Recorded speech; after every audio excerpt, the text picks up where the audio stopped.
متابعينا الكرام، السلام عليكم. أهلا بكم في هذا الفيديو الجديد ضمن سلسلة متابعتنا لجديد الملاعب المغربية التي تستعد لاحتضان منافسات كأس إفريقيا 2025 وتتهيأ أيضا بالشكل الذي يليق ببلدنا المغرب لاحتضان مباريات كأس العالم 2030، حيث سنتعرف في هذا الفيديو على الشكل الجديد المنتظر لملعب مراكش وطبيعة السقف المتوقع وكذلك موعد انطلاق الأشغال ومدتها.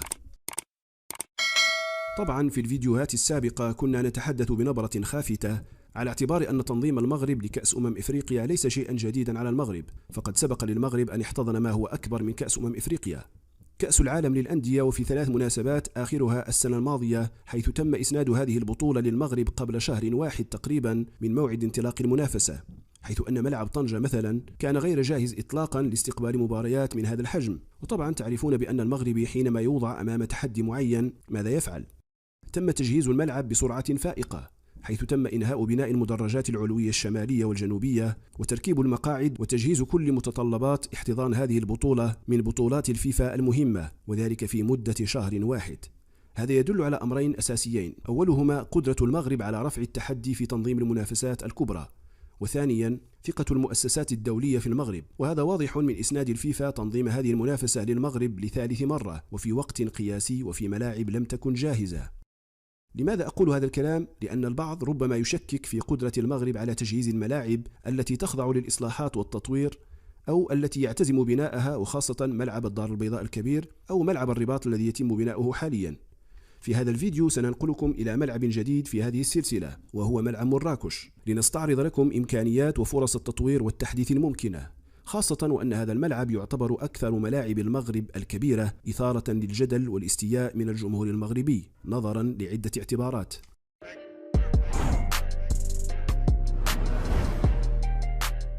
كما يعلم الجميع، فملعب مراكش هو أول ملعب كبير في المغرب يحمل شكلا مستطيلا، وهو أيضا أول ملعب شبه مغطى بشكل كامل في جهاته الأربع.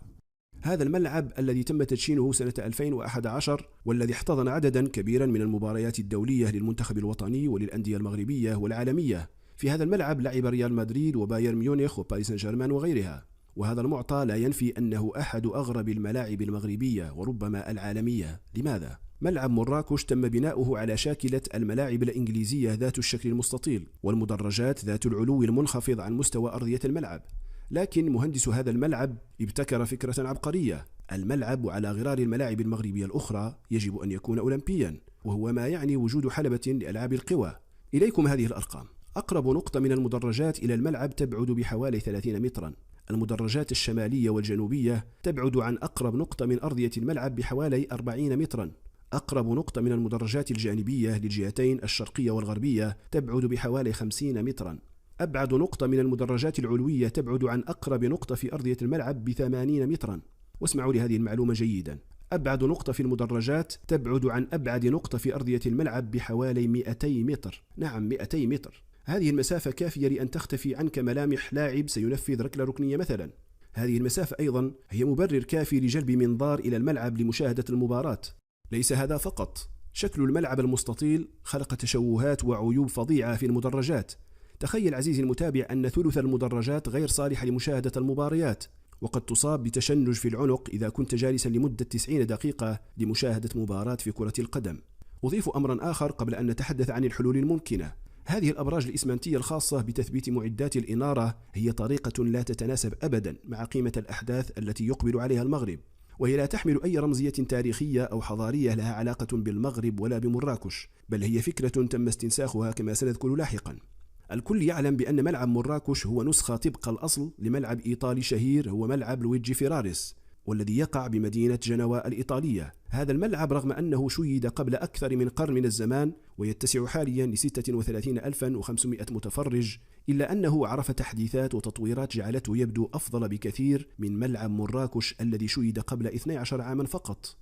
هناك تشابه كبير في الهندسة الخارجية والشكل الداخلي للملعب، لكن وبسبب الحلبة المطاطية المشؤومة تشعر بأنه لا علاقة للملعبين ببعضهما البعض. سبب هذا التشابه يبدو غريبا: تم تكليف مهندس إيطالي اسمه فيتوريو فريغوتي بتصميم ملعب مراكش، فقام باستخدام نفس تصميم ملعب لويجي فيراريس مع تعديل القياسات والأبعاد لتتناسب مع متطلبات الملاعب الأولمبية.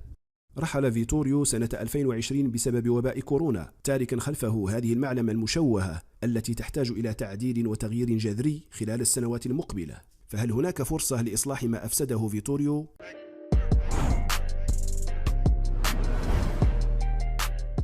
لا شك في أن عملية تطوير ملعب مراكش قد تكون الأصعب والأعقد من بين جميع الملاعب المغربية، فالشكل الدائري أو البيضاوي يساعد كثيرا في التخلص من الحلبة المطاطية وتقريب المدرجات من أرضية الملعب، عكس ملعب مراكش ذو الشكل المستطيل الذي يحد من فرص التوسيع وزيادة طابق آخر بعد حفر أرضية الملعب. لكننا في هذا الفيديو سنحاول استعراض فرص التطوير الممكنة. فكرة هذا التطوير تستند إلى إخفاء أكبر قدر ممكن من الأسوار الإسمنتية الداخلية والخارجية، وهو ما يعني هدم كامل الجهتين الشمالية والجنوبية للتخلص من هذه الواجهة الداخلية ومن الأبراج الإسمنتية الخاصة بالإنارة. هذه الخطوة الأولى ستنقلنا إلى خطوة ثانية تتمثل في هدم المدرجات الجانبية في الجهتين الشمالية والجنوبية، والتي تحدثنا عنهما سابقا. الخطوة التالية هي حفر أرضية الملعب بعمق مناسب لبناء طابق أرضي جديد يقرب المدرجات الشرقية والغربية من أرضية الملعب كما يحدث لملعب طنجة حاليا. وهذه العملية بدورها قد تتطلب هدما جزئيا للطابق السفلي الحالي ليشكل طابقا أوسطا يعلو الطابق الأرضي الجديد، وربما يكون خاصا بفضاءات الVIP ووسائل الإعلام وغيرها. وفي الجهتين الشمالية والجنوبية يتم بناء مدرجات جديدة كليا كملعب الرباط لتشكل تناسقا مع الجهتين الشرقية والغربية.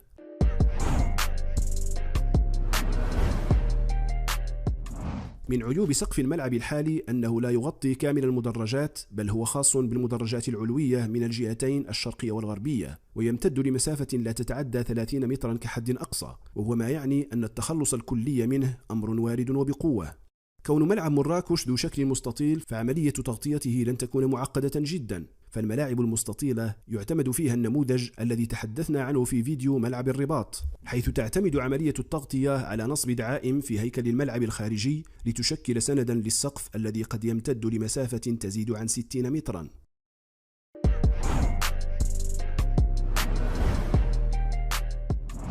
نستعرض لكم هذا النموذج القريب من المعطيات التي سبق طرحها في هذا الفيديو. الملعب الرئيسي في مدينة بوردو يمثل نموذجا مثاليا للمقترحات التي ذكرتها. تلاحظون بأن الملعب يحمل شكلا مربعا تقريبا. هذا المدرج السفلي هو أقرب إلى ما نقترحه بالنسبة لملعب مراكش، وهذه المدرجات الشمالية والجنوبية تمثل المدرجات الجديدة التي قد يتم بناؤها بدل المدرجات السابقة المهدمة. السقف أيضا مطابق تماما لما نقترحه، حيث يمتد لعمق 60 مترا فوق المدرجات، مع استغلال المناخ شبه الصحراوي لمدينة مراكش لتنصيب لوحات الطاقة الشمسية فوق السقف، وذلك لتأمين أغلب حاجيات الملعب من الطاقة.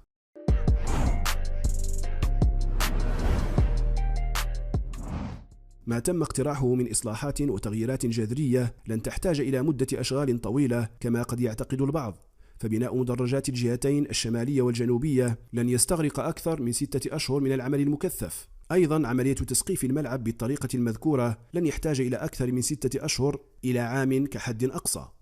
قصر مدة هذه الأشغال سببه واضح: المرافق الأساسية من غرف تبديل الملابس وقاعات الندوات والصحافة وغيرها تتمركز في الجهتين الشرقية والغربية، وهذه المرافق تتطلب أشغالا كثيرة وطويلة، بينما بناء المدرجات خاصة الجاهزة الصنع منها لا يتطلب سوى أشهر قليلة. الأكيد حاليا هو أن عملية تطوير وإصلاح ملعب مراكش لن تبدأ في المدى المنظور. سيكتفي المسؤولون بصيانة المرافق الحالية استعدادا للرهان القاري المقبل كأس إفريقيا 2025، بينما يتوقع أن تبدأ أشغال التطوير الجذري بعد ذلك. السبب في تأجيل عملية التطوير إلى ما بعد كأس إفريقيا هو حاجة المغرب لملعب كبير لاحتضان مباريات المنتخب الوطني في تصفيات كأس العالم 2026، إضافة للمباريات الودية المقبلة، على اعتبار أن جميع الملاعب المغربية المعنية بالإصلاح والتطوير دخلت أو هي مقبلة على الدخول في مشوار هذا التطوير. كانت هذه أهم التوقعات بخصوص ملعب مراكش. نتمنى أن نكون قد وفقنا في بسطها، مع التنبيه إلى كون هذه المعطيات المذكورة لا تحمل طابعا رسميا، وإنما هي عملية اجتهاد من طرفنا بناء على المعطيات المتوفرة في الوقت الراهن. نشكركم على المتابعة، ولا تنسوا الاشتراك في القناة والإعجاب بالفيديو، وشاركونا آراءكم حول عملية تطوير ملعب مراكش. شكرا لكم، السلام عليكم.